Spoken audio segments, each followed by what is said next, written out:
Assalamualaikum warahmatullahi wabarakatuh.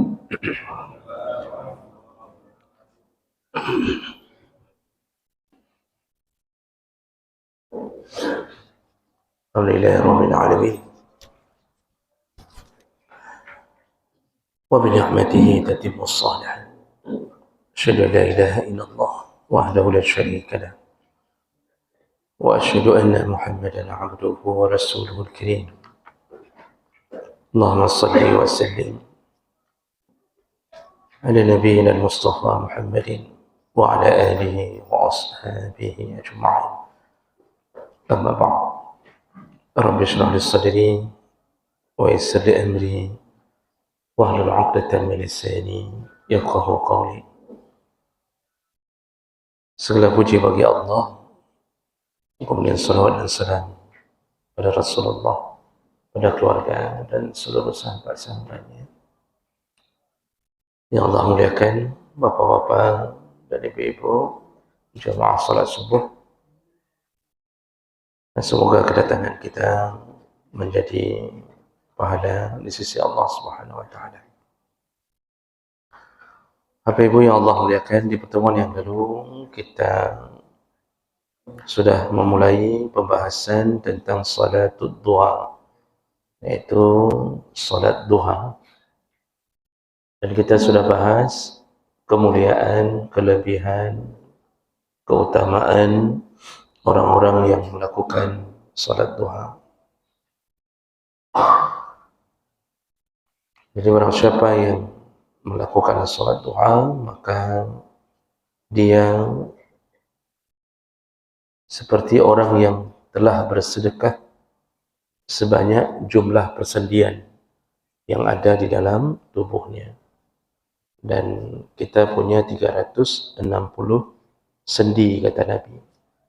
2 rakaat duha sama dengan bersedekah 360 sendi. Lalu juga Nabi pernah mengatakan orang yang salat duha akan mendapatkan kekayaan melebihi harta rampasan perang yang banyak. Kekayaan di sini yang dimaksud oleh Nabi SAW bisa dunia, bisa akhirat. Makanya salat duha juga menjadi sumber penyebab kekayaan. Sekali lagi, walaupun itu termaktub di dalam hadis, tetapi jangan salat duha untuk mendapatkan kekayaan. Karena begitu kita niatkan salat duha untuk kaya, disitulah dia telah berada pada jebakan syaitan. Nanti bukan lagi salat duha untuk menyembah Allah, tapi untuk dapat kaya. Yang begitu-begitu biasanya malah tidak kaya. Baik, kita lanjutkan. Berikutnya, hukum salat duha. Apa hukumnya salat duha? Jadi hukum salat duha ini ada 3 kelompok ulama yang berbicara tentang hukum salat duha dan punya perbedaan pandangan atau khilafiyah tentang hukum salat duha. Jadi enggak disepakati. Berbeda dengan salat tahajud, sepakat semuanya sunnah. Tapi begitu bicara masalah salat duha, tidak sepakat semuanya. Kelompok pertama menyatakan, yaitu kelompok jumhur ulama. Jumhur ulama ini sebahagian besar ulama, kecuali mazhab Hambali. Mereka mengatakan bahawa salat duha itu sunnah, dan disunnahkan untuk melakukannya secara rutin. Sunnah dan sunnah al-muwadhabah. Muwadhabah itu melakukannya secara rutin, tiap hari. Nah, mereka mengatakan itu dengan dalil-dalil seperti yang kita sebutkan sebelumnya, bahwa Rasulullah menyuruh untuk salat duha setiap pagi agar bisa menyaingi pahala sedekah 360 sendi. Jadi bahasa Nabi, yusbihu ala kulli sulama.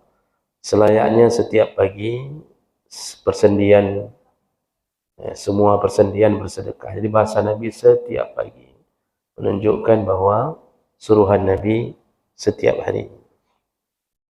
Kemudian ada hadis dari Abi Hurairah. Abu Hurairah berkata, "Awsani khalili bisalasin." Aku diwasiatkan oleh Rasulullah dengan 3 perkara. Ini nanti wasiat Nabi, maksud di sini adalah nasihat Nabi. Apa 3 perkara itu? Yang pertama, siyamu salasati ayyam min kulli syahr. Aku disuruh untuk menjaga puasa 1 bulan 3 hari. Artinya dalam setiap bulan kalau bisa puasalah 3 hari. Puasa 3 hari dalam sebulan itu salah satu caranya adalah Ayyamul Bid. Jadi orang-orang yang ngambil puasa Ayyamul Bid, mereka akan berpuasa mengambil waktu 13, 14, 15 di setiap bulan. Itu salah satu cara. Namun walaupun begitu tidak wajib begitu. Karena Nabi dalam hadis Ummu Maimunah, itu Nabi pernah puasa sehari di awal bulan, sehari di pertengahan bulan, sehari di akhir bulan. Kadang-kadang Nabi ambil awal bulan 3 hari. Setelah itu Nabi tidak puasa. Jadi intinya Nabi ingin mengatakan bahawa, wahai Abu Hurairah, jagalah. Kalau bisa dalam 1 bulan itu ada 3 hari engkau puasa. Kalau kita nggak sanggup mengambil Ayyamul Bid karena berturut-turut kita kerja macam-macam, maka orang yang puasa Senin Kamis dia sudah termasuk melakukan itu. Jadi itu nasihat Nabi yang pertama kepada Abu Hurairah, puasalah dalam setiap bulan 3 hari.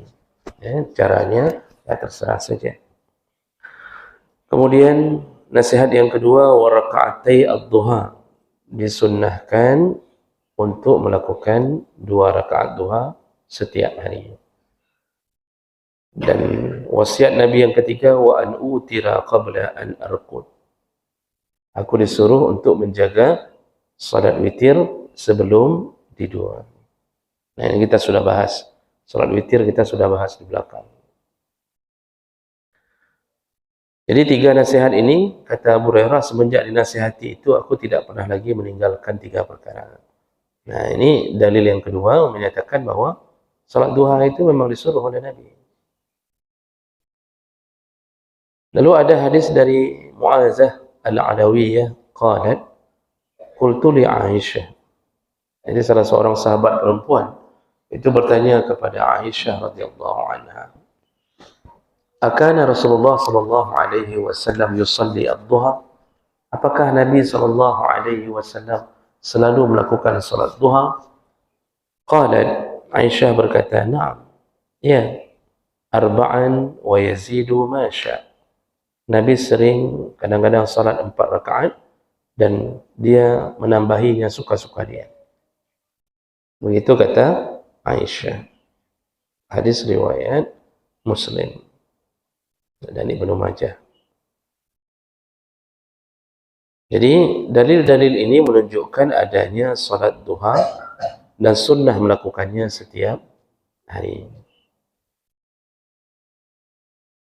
Kemudian disuruh terus-menerus, walaupun sedikit, itu dibantu dengan dalil yang umum. Jadi kalau bisa jangan dilap-lap, jangan kambuhan. Tapi kalau bisa jagalah setiap hari. Rasulullah sallallahu alaihi wasallam menyebutkan ahabbul a'mali ila Allah ta'ala ma dama fihi sahibuhu wa in qalla. Amalan yang paling disukai oleh Allah adalah orang yang melakukan amal secara kontinu, terus-menerus, wa in qalla, walaupun sedikit. Nah, jadi lebih bagus 2 rakaat setiap hari, tetapi setiap hari ada, daripada melakukannya 12 rakaat tapi 3 tahun sekali. Jadi jangan seperti salat jamaahnya orang-orang yang mau dipilih di 2024. Ya. Bang Tua 3 baru ada masjid. Ya, begitu mau dipilih baru nampak masjid. Tidak dipilih tak nampak-nampak masjid. Jadi jangan sampai begitu. Bagus 2 rakaat setiap hari daripada 12 rakaat tapi setahun sekali. Begitu juga semua salat, tahajud juga begitu. Bagusnya 2 rakaat sebelum subuh setiap hari 2 rakaat. Daripada sesekali, tapi sesekali itu 8 rakaat. Maka lebih mulia yang melakukannya sedikit tapi kontinu. Begitu ciri amal yang dicintai Allah, yang lebih disukai Allah Subhanahu wa taala. Dan ini berlaku pada semua amal, baik puasa maupun salat. Berikutnya, kelompok yang kedua menyatakan bahawa yustahabbu fi'luha taratan wa tarkuha ukhra wa la yuwadhab 'alayha. Salat duha itu hanya sunnah, dilakukan sesekali, tidak perlu kontinu. Nah, ini kelompok kedua. Salat duhanya hanya pada titik urang. 3 benda. Nah, kelompok kedua ini menjadi kabar gembira bagi yang bermain doa.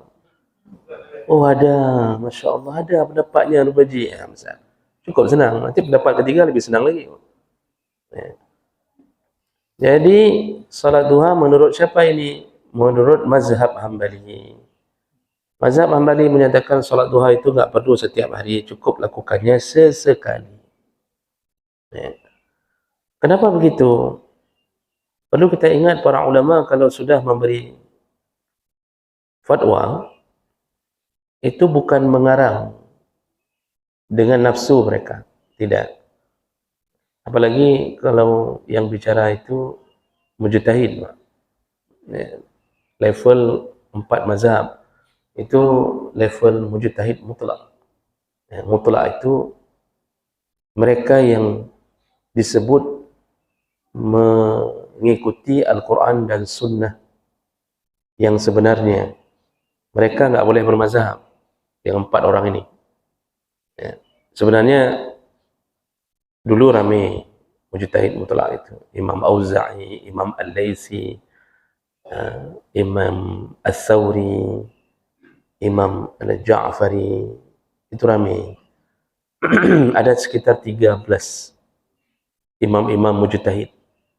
Mujtahid itu level paling tinggi dalam berijtihad. Mujtahid mutlak. Namun yang tersisa kenapa cuma 4? Yang lain tergilas oleh zaman, tidak ada pengikutnya lagi. Murid-muridnya tidak ada lagi, pengikut tidak ada lagi. Jadi teruji, terseleksi sendiri. Karena kurang kuatnya hujjah, kurang bisa diterima, macam-macam. Sehingga yang tersisa hanya 4 yang masih berlaku di seluruh kalangan kaum muslimin, yaitu mazhab Hanafi, Maliki, Syafi'i dan Hambali sampai hari ini. Dan itu diikuti, pandangan mereka diikuti. Dan tidak ada negara yang tidak mengikuti mereka. Semua merujuk kepada pandangan-pandangan mereka, karena dengan merujuk ke mereka berarti kita merujuk kepada Nabi SAW. Jadi negara-negara yang mungkin hari ini banyak penduduknya yang mengatakan tidak perlu bermazhab, tidak perlu. Bahkan negara itu pun bermazhab. Contoh Arab Saudi. Itu sebahagian orang-orang penduduknya itu mengatakan enggak perlu bermazhab. Tapi negaranya bermazhab. Semua amalan itu mengikuti mazhab. Mazhab apa? Hambali. Arab Saudi itu bermazhab Hambali. Maka bapak salat subuh waktu umrah, kenapa enggak ada qunut subuh di Masjidil Haram dan Masjid Nabawi? Karena mengikuti pandangan mazhab Hambali. Mazhab Hambali tidak ada qunut subuh. Ya, yang qunut subuh itu mazhab Syafi'i dan mazhab Malik. Maka alumni-alumni dari sana ketika membawa pengajaran mazhab Hambali ke area bermazhab Syafi'i, disitulah berbenturan. Nah, jadi oleh karena itu, walaupun pandangan mereka berbeda, tapi mereka berbedanya bukan karena nafsu, tapi karena ilmu, hasil ijtihad. Dan kita bermazhab bukan bermakna tidak ikut Nabi, tapi kita ikut orang yang lebih faham tentang Nabi. Jadi jangan salah-salah, jangan mengatakan bahawa ikut mazhab, mana perlu mazhab. Malah dengan tidak bermazhab lah kita tersesat. Bagaimana mau ikut Nabi? Hadis Nabi nggak ada yang menyatakan rukun salat. Sedangkan kita belajar rukun salat dari kitab-kitabnya para ulama-ulama mujtahid. Dari mana mereka ngambil? Dari hadis-hadis Nabi yang disadur, diproses, diedit. Nabi nggak pernah mengatakan rukun salat 13. Coba cari hadisnya. Mati ham rempuk. Jadi Nabi cuma mengatakan, Nabi cuma dilihat oleh sahabat Abu Sa'id Al-Humaidi itu mengatakan Nabi kalau salat berdiri, lalu takbiratul ihram, lalu ini. Mana rukun, mana sunnah, nggak ada yang tahu. Mereka lah yang memisah-misahkannya. Nah, ini dari segi bahasa, ini dari segi ini wajib, yang ini sunnah. Nah, begitu-begitu sehingga muncullah di kalangan orang awam rukun salat. Dia minta hadir rukun salat. Nggak ada yang Nabi menyebutkan rukun salat 13. Di dalam mazhab Hambali 14. Jadi kita ikut mazhab berarti ikut Nabi. Ya. Nah, jadi jangan sampai dibuat seakan-akan ana perlu. Yang penting ikut Nabi. Ya. Orang yang bilang ikut Nabi pun waktu baca kitab para ulama, boleh ikut Nabi, jangan pakai lagi kitab para ulama dulu. Ini pemahaman ini yang membuat masyarakat kadang-kadang merasa nggak perlu lagi bermazhab. Bermazhab nggak perlu, tapi ikut guru ngaji boleh. Itu orang ikut ustaz bulan. Ustaz ikut, mazhab nggak ikut. Berapa perbandingan antara ustaz dengan mazhab? Itu bagaikan bulan dengan kerikil yang ada di bumi. Di ustaz-ustaznya cuma pintar membaca, tidak bisa berijtihad. Di ulama dulu ijtihad. Ijtihadnya langsung kembali ke Al-Quran, ke Sunnah. Karena mereka paling faham dan bisa menguasainya. Rata-rata hafal Quran semua itu. Ustaz sekarang paling hafal 2 juz, itu pun kalau berdiri salat Ramadan salah-salah. Jadi mazhab Hambali mengatakan salat duha tidak perlu rutin, sesekali. Apa dalilnya? Yaitu hadis dari Abi Sa'id qala kana Nabi sallallahu alaihi wasallam yusalli ad-duha hatta naqula la yada'ha wa yada'ha hatta naqula la yusalliha. Jadi pernah ada hadis dari Abu Sa'id mengatakan Nabi itu kalau salat duha kami mengira dia tidak akan meninggalkannya lagi. Jadi Nabi kalau lagi salat duha, orang melihat seakan-akan Nabi tidak akan lagi meninggalkan salat duha. Saking rajinnya, khusyuknya, semangatnya Nabi ketika melakukan salat duha. Tetapi ketika beliau meninggalkannya, wayada'ha, ketika beliau meninggalkannya, seakan-akan kami mengira la yusalliha, beliau tidak akan salat lagi. Nah, berarti itu menunjukkan bahwa Nabi kalau lagi ingin salat duha, beliau salat. Kalau lagi ingin meninggalkannya, beliau tinggalkan. Jika sahabat mengatakan, ketika kami melihat Nabi tidak melakukan salat duha, kami pikir Nabi nggak pernah melakukannya lagi. Jadi tunjukkan Nabi 3 kepebut 3. Nah, namun derajat hadis ini dhaif. Derajat hadis ini dhaif. Hadis riwayat Tirmizi, Ahmad didhaifkan dalam beberapa kitab takhrij al-hadis. Lalu ada hadis lain ketika salah seorang bertanya kepada Anas bin Malik, "Akana Nabi sallallahu alaihi wasallam yusalli ad-duha?" Apakah Nabi sallallahu alaihi wasallam selalu salat duha? Apa jawaban Anas bin Malik? "Ma ra'aituhu shalla ghaira zalika al-yawm." Aku tidak melihat Nabi salat kecuali pada hari itu saja. Ya. Jadi hari itu maksudnya ketika Nabi berada di salah satu rumah sahabat, yaitu Atban bin Malik. Jadi kata Anas bin Malik yang keurangnya, hari itu yang aku melihat Nabi salat duha. Selain itu aku tidak melihatnya salat duha. Ini hadis sahih riwayat Bukhari. Lalu kemudian ada hadis Aisyah radhiyallahu anha qalat, "Ma ra'aitu Rasulullah sallallahu alaihi wasallam sabbaha subhat ad-duha wa inni la usabbihuha." Sungguh Rasulullah sallallahu alaihi wasallam tidak kulihat melakukan salat duha. Wa inni la usabbihuha. Dan seandainya Nabi meninggalkan terus-terusan, sungguh kami pun akan meninggalkannya. Itu kira-kira maksud Aisyah. Hadis sahih riwayat Bukhari dan Muslim. Jadi Aisyah mengatakan apa? Nabi itu, beliau sekali meninggalkan salat duha. Beliau tidak ingin salat duha itu menjadi wajib.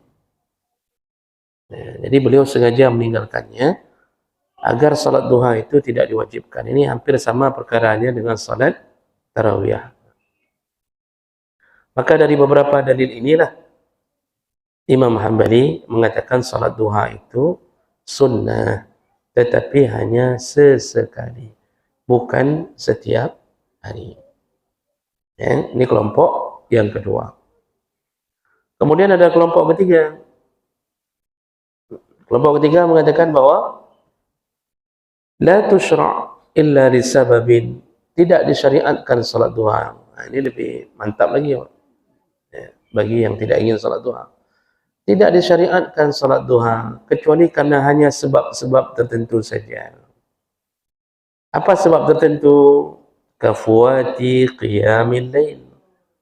Ya, jadi salat duha itu cukup dilakukan kalau terluput salat qiyamul lail. Jadi misal mereka yang tidak melakukan qiyamul lail tertidur, penggantinya adalah salat duha. Jadi kalau keadaannya begitu saja. Dan ini didukung oleh beberapa hadis Nabi sallallahu alaihi wasallam. Di antaranya penyebab-penyebab lain, hadis dari Ummu Hani radhiyallahu anha, anna Nabi sallallahu alaihi wasallam dakhala baitiha yauma fataha Makkah, yauma fatihi Makkah. Ketika Nabi mendatangi rumah Ummu Hani di hari penaklukan kota Makkah. Ummu Hani ini sepupunya Nabi, adiknya Ali bin Abi Thalib. Jadi ketika Rasulullah menaklukkan kota Makkah, beliau tinggal sebentar di rumah Ummu Hani. Lalu beliau mandi, faghtasala wa shalla, lalu beliau salat 8 rakaat, 8 rakaat subhat ad-duha. Beliau lakukan salat duha. Falam ara salatun qad akhaffu minha ghaira annahu yatim was-sujud, yatimur ruku' was-sujud. Dan aku tidak melihat beliau melakukannya lagi setelah itu. Jadi keterangan dari Ummu Hani, beliau hanya salat duha ketika penaklukan kota Makkah. Nah, hadis-hadis ini menunjukkan bahwa Rasulullah meninggalkan salat duha kecuali hanya keadaan atau situasi tertentu saja.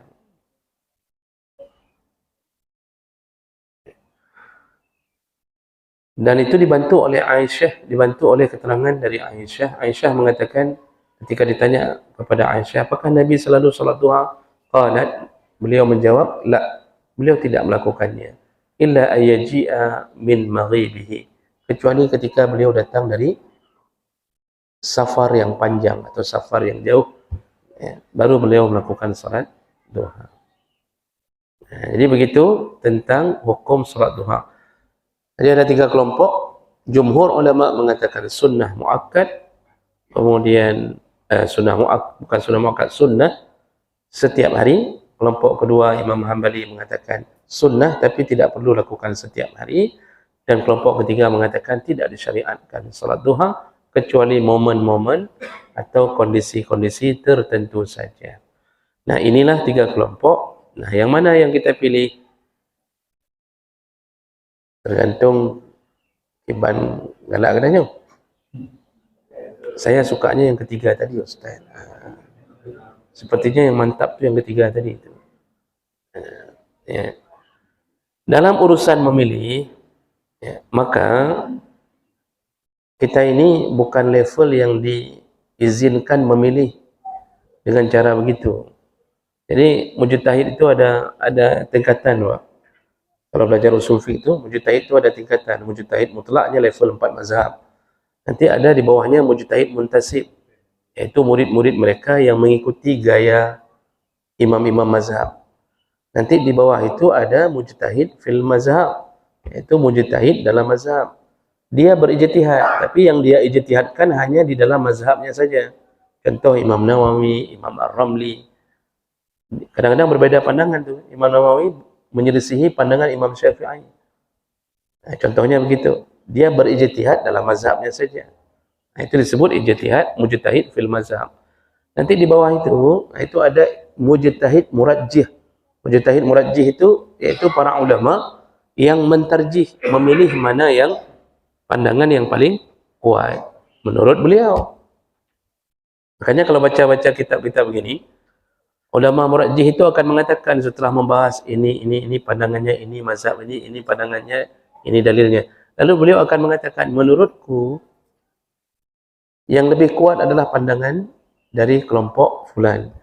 Dengan alasan kuatnya dalil, kuatnya ini dan begitu. Maka bukan level kita memilih, oh saya pilih yang itu aja lah, suka-suka saya lah, hak asasi saya lah.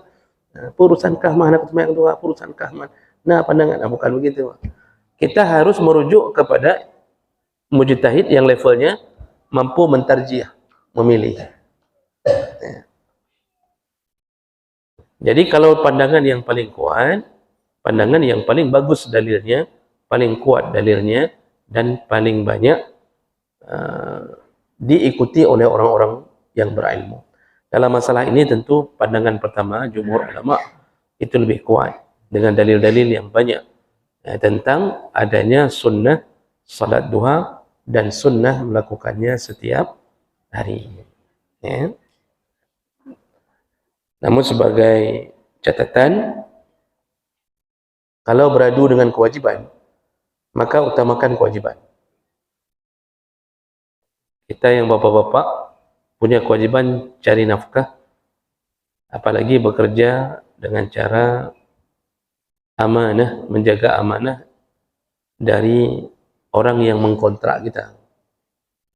Kita kan yang kontrak kita kantor, perusahaan. Kata perusahaan wajib kerja dari jam 8 sampai jam 12 baru boleh istirahat sebentar.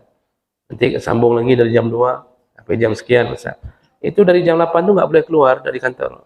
Nggak boleh keluar, nggak boleh ini. Apakah wajib, apakah perlu kita mencuri-curi waktu untuk salat duha? Nah, misal guru wajib ngajar dari Pohnyo ke Pohnyo. Nanti sambung lagi jam kedua. Baru boleh istirahat jam 12. Bolehkah si guru mencuri-curi waktu untuk salat duha? Ini tidak perlu. Karena beradu antara yang sunnah dengan yang wajib. Salat duha itu sunnah. Sedangkan menjaga amanah wajib. Jadi jangan sampai kepala sekolah masuk ke lokal-lokal yang sudah ribut anak-anaknya. Mana kok nggak masuk? Mana gurunya? Bapak keluar. Kemana bapak keluar? Salat duha. Udah berapa lama? Udah 1,5 jam. Ya, lagi-laginya walaupun salat duha kaji pecat. Berarti tidak amanah. Jadi itu bukan pada tempatnya. Jadi tetap yang wajib tetap nomor 1. Bahkan kalau dalam emergensi itu boleh meninggalkan salat wajib bagi yang berhubungan dengan nyawa orang lain. Contoh kerja para dokter, ya, harus operasi jam 4:30 atau harus operasi emergensi gawat darurat 5 menit sebelum salat subuh. Kalau enggak bahaya bagi pasien. Sampai si dokter itu terlewat salat subuhnya. Berdosakah dia? Tidak. Selama kondisinya memang tidak dia bisa hindari, tidak. Dia boleh qadha tanpa dosa. Karena dia tidak boleh tinggalkan manusia ini berhubungan dengan nyawa si manusia. Tapi kalau sudah setiap subuh kayak gitu, kenapa Pak Dokter nggak sholat subuh? Ada pasien, Ustaz. Besoknya, kenapa Pak Dokter nggak sholat? Ada pasien, Ustaz. Oh, pasien tip-tip subuh. Itu berarti sudah sengaja. Jadi, Bapak Ibu yang Allah muliakan, ini sholat sunnah jangan mengganggu yang wajib. Kemudian, sedikit lagi. Waktu salatid duha. Kapan salat duha itu waktunya? Salat duha itu yabtadi waktuha min ba'di irtifa'i syam wa intiha' waqtil karahah ila qabili zawaliha. Ma lam yadkhul waqtun nahi indal jumhur. Menurut para ulama, jumhur ulama, waktu duha itu dimulai dari naiknya matahari sepenggalah, dan berakhir di waktu tergelincirnya matahari sebelum datang waktu yang terlarang. Jadi naiknya matahari itu waktu salat duha. Kalau begitu, ketika naik pertama, matahari naik, tulu', itu belum masuk waktu duha. Dia harus naiknya sempurna. Nah, matahari itu untuk naik, masa naik itu butuh waktu sekitar 15 menit. Kita bisa lihat waktu koordinat sekarang 6:25. Itu naik matahari. Itu belum masuk waktu duha. Harus tunggu dulu sekitar 15 menit kemudian. Di situ masuk waktu duha. Jadi waktu yang kita lakukan salat penutup kajian subuh, penutup amalan subuh, itu waktu itulah masuk waktu duha pertama. Namun salat yang kita lakukan apakah disebut salat duha? Jumhur ulama mengatakan tidak. Karena salat duha itu enggak ada hubungan dengan paket subuh. Salat duha itu enggak ada hubungan harus jaga paket subuh. Kan sudah saya sebutkan kemarin tu. Kalau jaga paket subuh tu mau dapat pahala haji umrah, kan disuruh salat jamaah. Kemudian setelah itu berzikir atau menuntut ilmu. Pokoknya yang hubungannya dengan agama. Enggak boleh bicara masalah dunia. Tidak boleh keluar dari area masjid.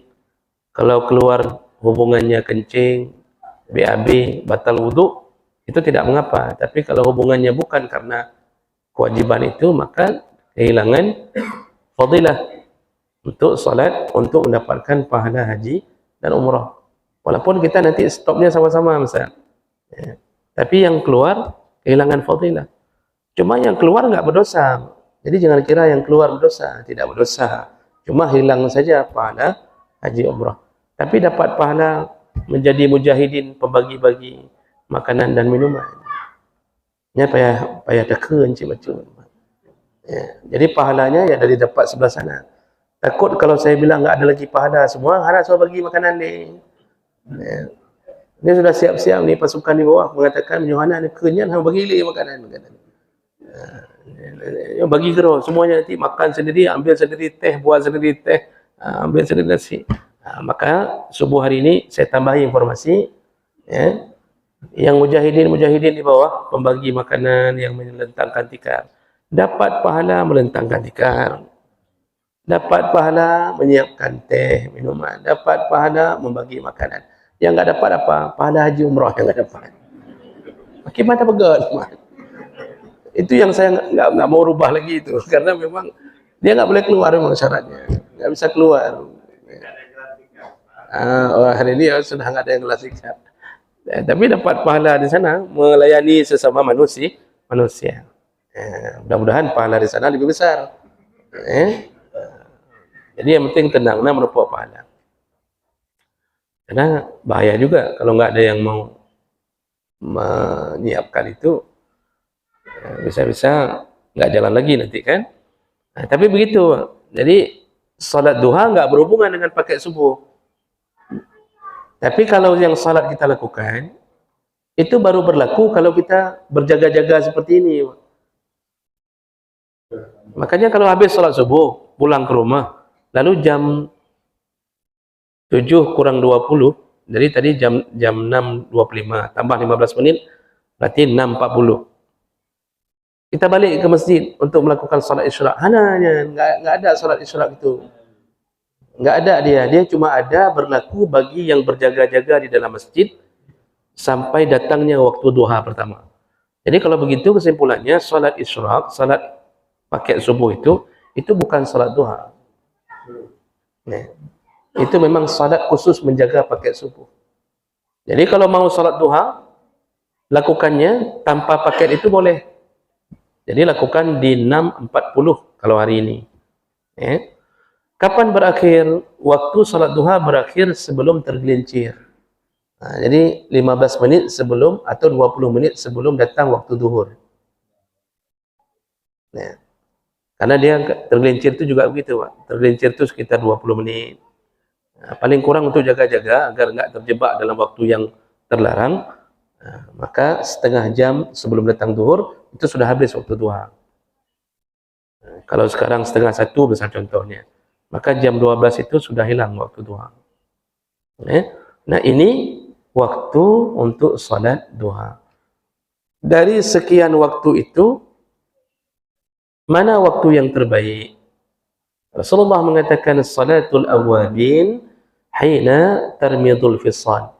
Salat duha yang terbaik adalah ketika anak unta bangkit dari tempat duduknya karena kepanasan. Karena kepanasan. Jadi anak unta dan seluruh keluarga unta itu mereka itu bangkitnya Pak ketika matahari sudah memanas. Kan mereka duduk-duduk itu dari malam, mereka itu berkumpul-kumpul duduk-duduk di padang pasir. Unta itu sifatnya begitu. Mereka akan tidur, istirahat, duduk, berkumpul-kumpul dengan keluarga besar di atas padang pasir. Dan mereka tidak bangkit-bangkit. Bangkitnya ketika merasa sudah panas. Pasir sudah panas, badan sudah panas, baru mereka bangkit. Kalau diukur dengan jam sekarang, itu kira-kira salat duha itu ketika matahari sudah panas. Jam 9, 10, 11, itu waktu terbaik untuk salat duha. Jadi salat duha itu yang terbaik bukan di awal waktu. Jam-jam begitu yang terbaik. Jadi ukurannya ya ukuran panas. Kita nggak ada lagi anak unta. Lihat saja orang di kedai kopi, Pak, kalau sudah keluar. Kalau orang di kedai kopi sudah keluar jam-jam 9, jam 10 kahek buka haba katu matahari sudah masuk ke kedai kopi. Lalu mereka mengatakan, "Oh, maka tu kajit awo." Itu berarti sudah keluar anak unta, di situ sudah waktu salat tuh.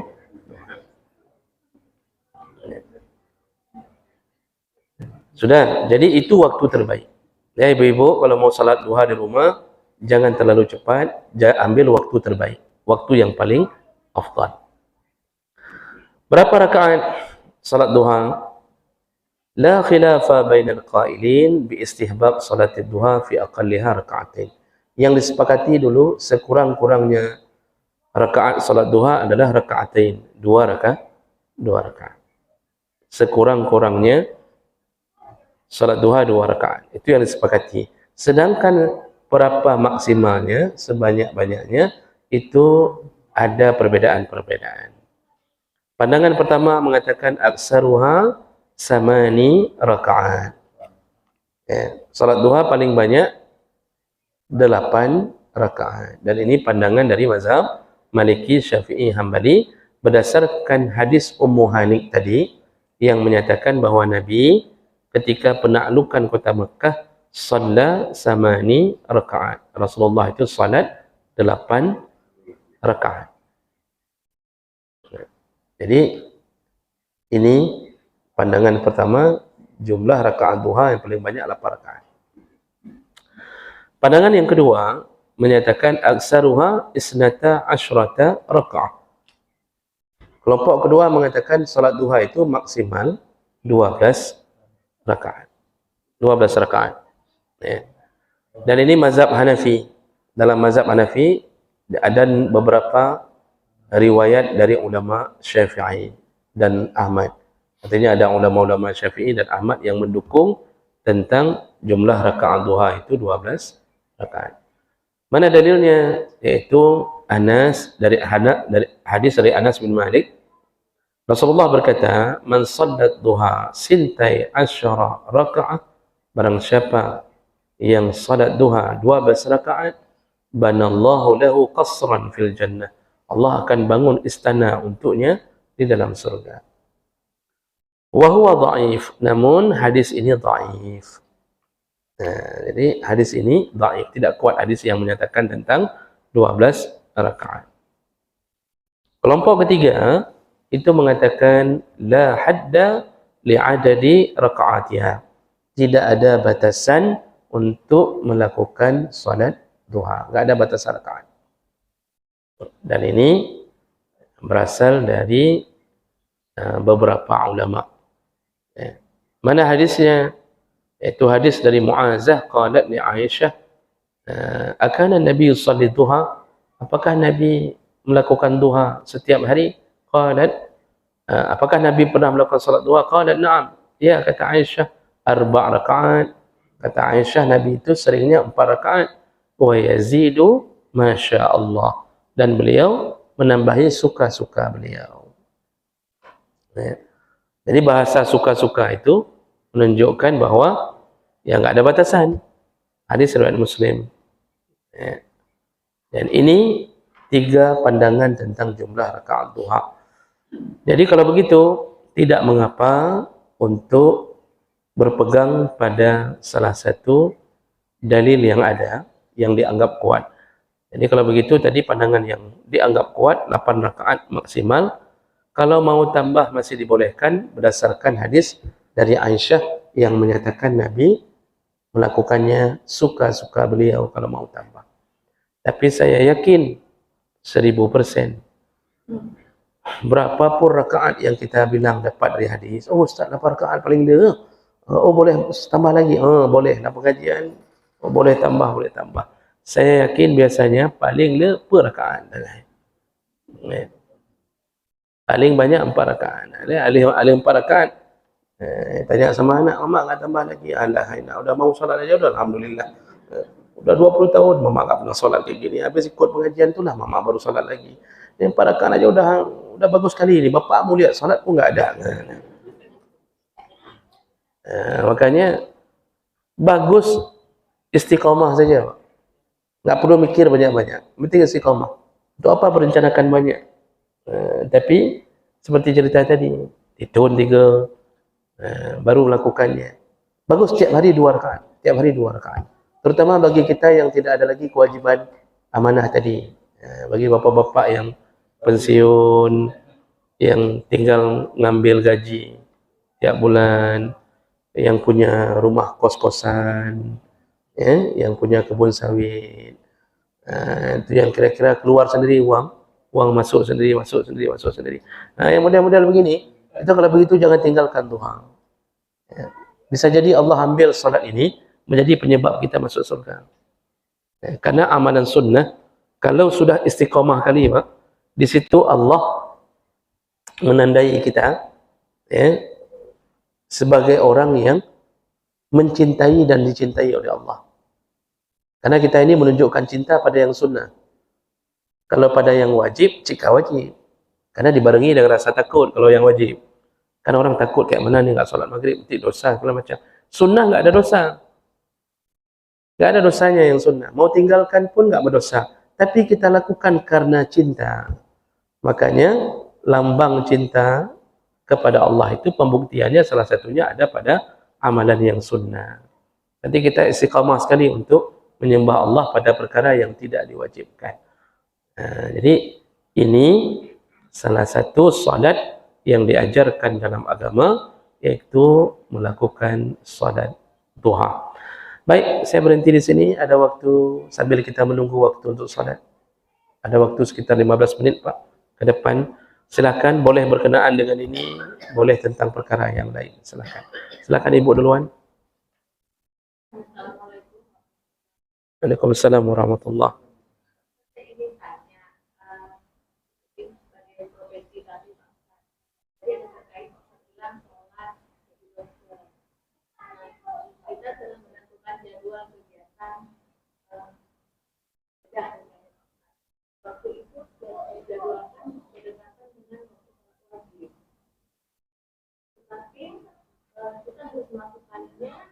Pada saat itu, namun saya berpikir apakah boleh kita melaksanakan sholat wajib dulu sementara azan belum, tapi waktu sudah sampai, daripada kita melakukan kegiatan tapi ternyata ingat sholat wajib belum atau apakah ini boleh dilakukan. Kemudian jawaban setelah sholat bagaimana? Apakah kita bisa melakukannya atau kita hanya qamat saja langsung sholat? Baik, terima kasih banyak Ibu. Pertanyaannya, yang berprofesi menghadapi pasien-pasien yang perlu dioperasi, dibedah segala macam, dan kita sudah buat jadwal operasi, ternyata dijadwalkan mendekati salat wajib. Nah, ini harus lihat kondisi dulu, ya. Karena menggeser salat sampai meninggalkannya, walaupun nanti diqadha, itu hanya boleh dan berlaku bagi keadaan yang gawat darurat. Gawat darurat itu begini, pertimbangan gawat darurat itu disebut oleh Imam As-Sayuti. Yang disebut mudarat adalah illam taf'al tahlik. Kalau engkau tidak melaksanakannya, akan terjadi kebinasaan. Itu disebut gawat darurat. Jadi kalau enggak kita ambil tindakan operasi, mati. Atau bagi kita, tidak kita lakukan sesuatu, maka kita mati. Itu gawat darurat. Maka ad-daruratu tubihul mahdurat. Kata Nabi, kaidah fikih menyebutkan semua yang gawat darurat, mudarat, itu menyebabkan halalnya yang haram. Menyebabkan boleh mengambil sesuatu yang sejatinya diharamkan. Nah, makanya kan kita sering diberi contoh, kalau posisi gawat darurat, babi pun bisa halal. Nggak ada makanan lain, terdampar di tengah laut. Nggak ada makanan lain. Yang ada cuma babi. Itu gawat darurat karena penyebab kematian. Yang jadi masalah, ngapain babi ke tengah laut? Kan? Itu contoh gawat darurat. Berhubungan dengan kematian. Nah sekarang pasien, kalau pasiennya cuma nunggu operasi, nunggu jadwal operasi, bukan gawat darurat, nggak berhubungan dengan nyawa, maka nggak boleh membuat jadwal yang bisa menghilangkan salat wajib. Jadi buat jadwal operasi yang kira-kira jauh dari salat wajib atau setelah salat wajib. Saya contoh kalau setengah 1 zuhur, buat saja jadwal operasinya jam 1 setelah salat. Nggak boleh salat sebelum datangnya waktu salat. Tapi boleh salat walaupun belum dengar azan atau tidak ada azan. Nah, tadi kan ibu nanya, bolehkah kita salat tapi nggak ada azan? Salat atau nggak, belum azan. Nah ini tanya, harus tahu dulu. Waktu sudah sampai, tapi azan nggak ada. Bolehkah kami langsung salat? Boleh. Yang nggak boleh, belum masuk waktu. Azan itu apa hukumnya Pak Ibu? Sunnah, nggak wajib. Maka misal sudah datang waktu, sudah lewat setengah jam, kita langsung qamat, nggak kita azan lagi supaya nggak mengganggu ini orang keyakinan orang tentang salah waktu. Bolehkah? Boleh. Jadi boleh salat langsung, begitu lihat waktu, sudah masuk waktu nih, kita salat langsung, boleh. Daripada nanti operasinya bisa berjam-jam, sehingga tertinggallah salat. Maka dibolehkan, walaupun tidak mendengarkan azan. Jadi pertanyaan sambungannya apa? Jawab azan. Oh ya. Oh boleh, Ibu. Boleh, tadi seperti sedang jelaskan tadi. Enggak menjawab azan pun tidak mengapa, karena itu juga sunnah. Ya, sunnah menjawab azan. Ya, cuma kalau bukan waktu yang emergensi, disunnahkan dulu jawab azan. Ya, kalau terdengar, sekarang kalau nggak terdengar, kayak mana mau jawab? Kan? Nah, makanya Bapak Ibu kalau masuk ke masjid, muazin sedang melantunkan azan, itu jangan langsung salat. Sunnah. Berdiri dulu, lalu jawablah azan. Karena fadilah menjawab azan itu besar, Pak. Besar sekali. Jadi habis jawab azan, per kalimat-kalimat yang diucapkan, lalu ucapkan doa wasilah. Allahumma rabba hazihi da'wati tammah. Dan seterusnya. Setelah itu, bersalawatlah kepada Nabi. Masing-masing semua salawat. Setelah itu, ucapkan raditu billahi rabba wa bil islami dina wa bi muhammadin nabiyya wa rasulah. Kalau itu kita lakukan, apa kata Rasulullah? Ahallat lahu syafa'ati yaumal qiyamah. Orang yang jawab azan, membaca doa setelah azan, apalagi bersalawat setelahnya, baca lagi raditu billahi rabba, maka mereka telah halal syafaatku untuk mereka di hari kiamat. Jadi ini fadilah menjawab azan. Tapi kalau nggak terdengar, ya nggak apa-apa, berarti cuma kehilangan fadilah itu saja. Begitu ya Ibu, jadi boleh.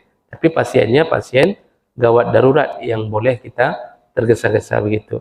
Tapi kalau pasiennya bukan gawat darurat, cuma sakit gigi, itu bukan gawat darurat.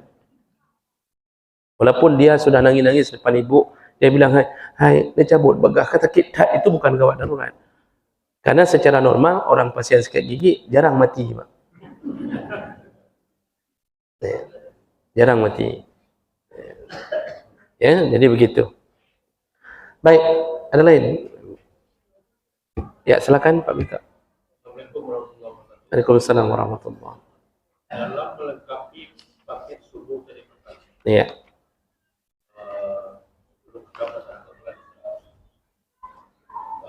Kita ini kan dalam seperti ini kita bukan zikir, kita diajukan zikir ataupun baca.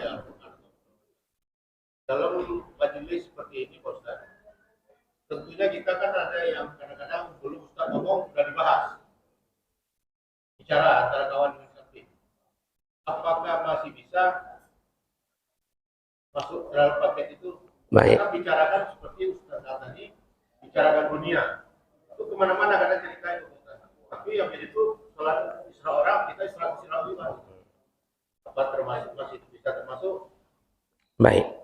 Jadi dalam paket mendapatkan pahala haji umrah ini, yang dilarang salah satunya adalah bicara tentang urusan dunia yang tidak berhubungan dengan menyebut-nyebut Allah. Karena Nabi tadi menyebutkan yazkurun Allah. Mereka habis salat duduk dan menyebut-nyebut Allah. Menyebut Allah ini tidak mesti zikir zikir muqayyad. Jadi zikir muqayyad itu zikir yang telah ditentukan. Contohnya habis salat baca astagfirullah. Dan setelah itu nanti bacaan-bacaan. Itu enggak mesti begitu. Boleh zikir mutlak. Zikir mutlak itu zikir umum. Yang penting ingat Allah dalamnya. Termasuk salah satunya majlis ilmu. Ini kita ingat Allah. Malah kan lebih besar pahala ini, Pak, daripada zikir dan salat sunnah terus-terusan. Duduknya Bapak di sini itu lebih dahsyat pahalanya daripada orang yang baca Quran tapi tidak mendengarkan pengajian. Misal di belakang dia baca Quran, habis satu juz, lebih hebat Bapak yang duduk dengar, ya, lalu bawa pulang ilmu, ini hadisnya ternyata begini. Karena menuntut ilmu itu lebih besar pahala daripada melakukan yang sunnah. Walaupun kita dalam keadaan ada yang terngantuk-ngantuk, ada yang terantuk-antuk. Ada dua Pak, tergantung-antuk dengan terantuk-antuk. Jadi antuk-antuk, gadah, itu tetap dia duduk dengar hilang dapat lagi. Itu tetap dapat pahala majlis ilmu. Nah, yang enggak dapat ketika sedang dibahas pengajian, dia bicara tentang dunia berdua. Bicaranya tentang bisnis, tentang urusan dunia. Ini mereka enggak dapat paket ini. Hilang, fadilah paketnya hilang. Tapi kalau bapak diam saja, enggak bicara apa-apa, diam saja, dengar begitu. Nanti waktu turun dari tangga ditanya orang, apa isi pengajian? Oh, mana aku depum taboh. Dapat enggak? Dapat. Yang penting dia fokus saja. Kan masalah daya tangkap kan tergantung. Nanti mungkin lahirnya prematur, kan orang enggak bisa nangkap. Ada yang gizi enggak cukup. Ada orang tua waktu dia lahir, anak pertama biasanya itu kan, itu kadang-kadang masih dalam keadaan miskin. Anak kedua baru PNS. Anak pertama masih kontrak honorer. Makanya anak pertama apakah nge-nge? Karena dalam keadaan lahir orang tuanya belum mapan. Jadi masalah daya tangkap itu tergantung. Fokusnya bapak, walaupun tidak tahu apa isi pengajian, tapi itu sudah dapat majelis zikir. Jadi nggak mesti zikir harus ucap ini, ucap enggak. Duduk diam dengar ilmu sudah zikir. Yang nggak boleh diselingi dengan pembicaraan dunia. Baik, 5 menit lagi Pak, baru kita bisa sholat. Tadi sebentar, baik Pak Razak, silakan.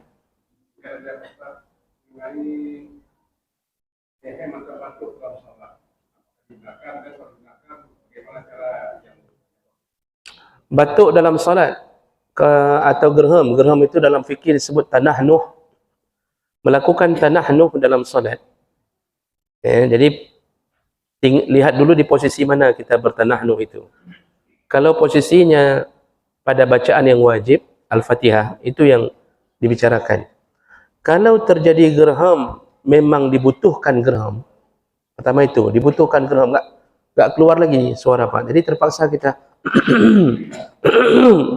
untuk mengeluarkan kembali suara, walaupun di tengah Al-Fatihah, itu tidak membatalkan kalau dibutuhkan. Itu yang pertama dulu. Walaupun ada isi telan aja, nggak apa-apa.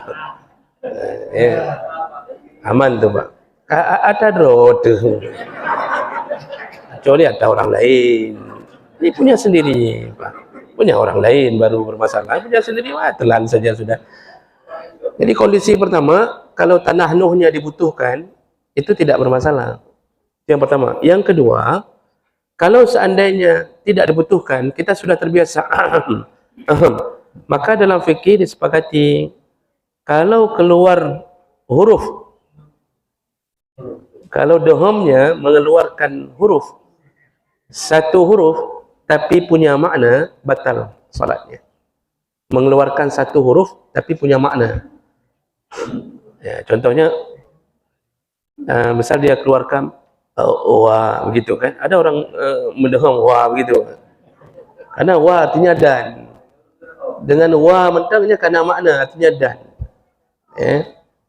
Jadi kalau satu huruf keluar punya makna, batal salat kalau keluarnya di tengah-tengah Al-Fatihah.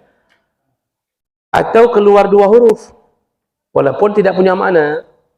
Jadi kalau satu huruf punya makna baru batal. Kalau dua huruf nggak punya makna tapi berbentuk huruf, itu baru batal salat walaupun nggak punya makna. Begitu kesepakatan ahli fikih. Ya, dengan dalil Nabi melarang berbicara, melarang melakukan sesuatu yang tidak diajarkan Nabi. Tapi yang namanya deham, mana ada huruf?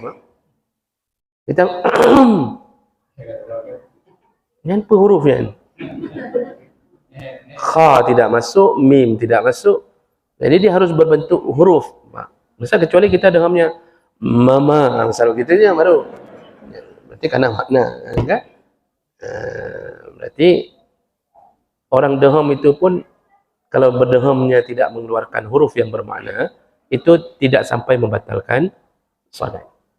Jadi aman di posisi itu. Kalau batuk juga begitu, batuk yang terus-terusan, tapi memang dibutuhkan batuk. Memang kaitibi kalau batuk, itu tidak batal salat, walaupun berada di tengah Al-Fatihah. Sama juga dengan menguap. Itu posisinya sama. Kalau menguapnya keluar huruf di tengah Al-Fatihah, kalau punya makna satu huruf itu, itu batal salat. Dua huruf berbentuk huruf tapi nggak punya makna, tapi sudah berbentuk huruf, itu juga bisa batal salat. Begitu. 2 menit lagi Pak, 2 menit. Menyambung yang bicarakan ini, bagaimana kalau di rumah, terutama ibu-ibu, lagi sholat sendiri, datang tamu, ketok pintu, assalamualaikum, assalamualaikum, dia sedang sholat. Nah, gimana dia cara memberi kode? Oh, ada orang di dalam. Terima kasih. Tapi nggak boleh lihat dong gitu. Iya. Ada orang salat, datang tamu. Kita sering dengar dari kecil guru-guru mengatakan disuruh besarkan takbir. Suruh besarkan takbir. Boleh besarkan suara, tapi nggak boleh berniat memperingatkan orang. Karena salat itu nggak boleh ada bercampur dengan memperingatkan orang. Tapi tetap niatnya harus zikir. Jadi begitu sedang datang salat, datang tamu, kita Allahu Akbar. Itu Allahu Akbar itu tetap harus dipendam dalam hati. Ini untuk zikir. Untuk zikir, maksudnya bacaannya tetap harus diniatkan zikir. Nggak boleh dengan sengaja memberi kode kepada orang. Karena itu sudah keluar dari jalur salat. Karena salat bukan untuk memberi kode kepada orang. Jadi kayak mana Ustaz dia nanti itu paket ibu paket, misalnya begitu. Kan? Itu kalau sudah paket, salat duha nampak ya kan? Jadi kalau sudah begitu, batalkan salat. Tapi posisinya yang boleh hanya salat sunnah. Namun makruh Pak. Salat wajib nggak boleh suka-suka batalkan. Bisa haram tuh, bisa dosa membatalkan salat wajib tanpa ada keperluan. Satu-satunya manusia yang disuruh batalkan salat segera kalau yang datang orang tua. Yang datang orang tua, dan itu terjadi pada kisah Jurais yang datang mamaknya ketok pintu, dia memilih buka pintu atau pilih salat. Itu salat sunnah yang dia lakukan. Ternyata dia pilih salat. Mamaknya marah sampai mamaknya mengatakan, ya Allah, dia tidak bukakan pintu, maka berilah ujian kepada Jurais. Kalau dia pergi kemanapun, beri ujian melalui seorang perempuan. Dan akhirnya Jurais, seorang ulama besar, terfitnah oleh seorang pelacur. Yang mengaku anak pelacur itu anak Jurais. Dipukullah Jurais. Dipukul, jadi kumpul semua orang kampung, lalu dibakarlah tempat tinggal dia. Ini dibakar tempat tinggal, lalu terakhirnya Jurais bilang, tanya saja sama bayi itu, siapa bapaknya. Ternyata bayi itu yang membuktikan. Bayi itu bicara Pak. Maka di dunia ini ada 4 bayi yang bicara. Bayi itu mengatakan, ayahku bukan Jurais, ayahku seorang penggembala kambing. Maka hati-hati dengan penggembala Di ujung hadis, itu hadis Pak. Hadis itu, hadis sahih. Di ujung hadis, Jurais tersenyum, lalu Pak kecil nanya, dari tadi kami pukul, kami bakar rumahmu, tapi engkau masih tersenyum. Apa kata Jurais? Inilah doa dari ibuku yang dikabulkan Allah. Gara-gara nggak buka pintu, memilih salat sunnah. Jadi kalau sudah main dengan ibu, bapak, itu batalkan salat. Kecuali salat wajib, itu nggak boleh batalkan. Salat sunnah batalkan. Buka pintu. Kalau suami bagi perempuan juga begitu. Suami bagi perempuan juga begitu. Karena kalah pahala salat sunnah dengan pahala berbakti pada suami. Jadi kalau istri yang pulang, suami yang sedang salat itu pilihan. Pilihan. Tergantung istri yang keberapa pulang. Kalau yang pulangnya istri kedua, jangan buka dulu, hancur rumah. Itu pilihan. Baik, demikian sudah waktunya salat. Kita cukupkan. InsyaAllah kita bertemu kembali di Sabtu yang akan datang. Subhanakallahumma bihamdik. Asyhadu an la ilaha illa anta. Astaghfiruka wa atubu ilaih. Wassalamualaikum warahmatullahi wabarakatuh.